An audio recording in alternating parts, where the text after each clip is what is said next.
10 lies you were told in history class. 10. Trojan horse. The historical legend of the Trojan horse states that the Greeks won the Trojan War by constructing a huge wooden horse and wheeling it to the gates of Troy.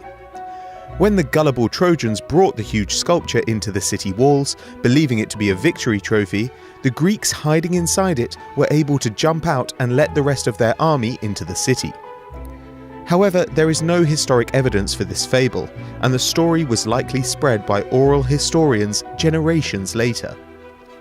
In fact, the Trojan horse was almost certainly just the name of a weapon. Most historians think it was a horse-shaped battering ram. 9. Self-harming Van Gogh. Dutch artist Vincent van Gogh is as well known for slicing his ear off with a razor as he is for his artworks. But in 2009, historians Hans Kaufmann and Rita Wildegans used documents from the original police investigation to unearth a disturbing cover-up. They alleged that Van Gogh was actually obsessed with fellow artist Paul Gauguin. The documents revealed that in 1888, the two artists were living together in southern France when Gauguin tried to leave. Supposedly, a distraught Van Gogh chased after him, and in the scuffle that ensued, Gauguin snipped off his ear. To save Gauguin from imprisonment, Van Gogh told police that the injury had been self-inflicted. 8. Little Napoleon.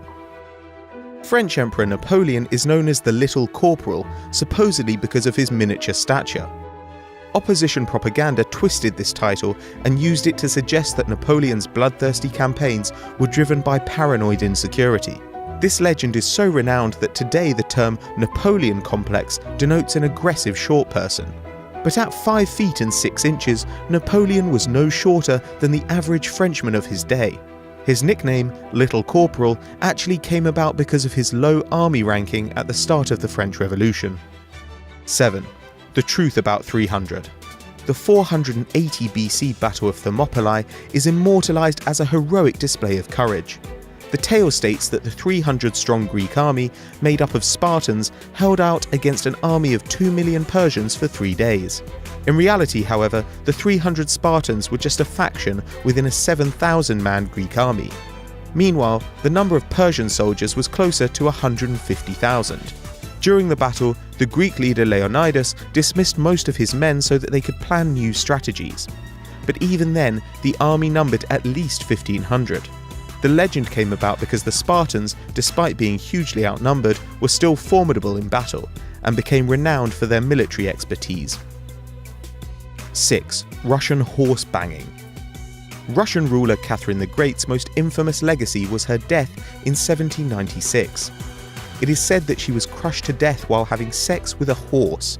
However, there's no evidence that Catherine the Great was into bestiality. In actual fact, Catherine had a stroke and died peacefully in her bed. The depraved horse story came much later as anti-monarchy sentiment grew throughout Russia. 5. Let them eat cake. Before being slaughtered at the guillotine, French Queen Marie Antoinette famously said, "Let them eat cake," as her subjects lay starving.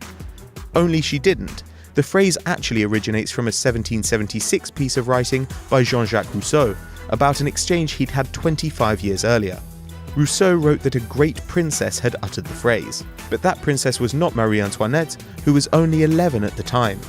Most historians now agree that French citizens spread this rumour to increase revolutionary fervour after her death. 4. Cleopatra the Greek. Cleopatra was the last queen of Egypt, and because of this, most people assume that she was Egyptian herself. But the famously beautiful pharaoh was actually descended from a line of Macedonian Greek kings. The contemporary geographer Strabo wrote that Cleopatra's mother was also highborn, rather than a locally raised slave or concubine. This makes it very likely that she was also Greek. Coins from the time also depict her with a Mediterranean look, bolstering this claim further. 3. Nero's fiddling. In 64 AD, a fire tore through Rome for 6 days. Rome's Emperor Nero is notoriously said to have played the fiddle while Rome burned, showcasing his cruel disregard for his subjects.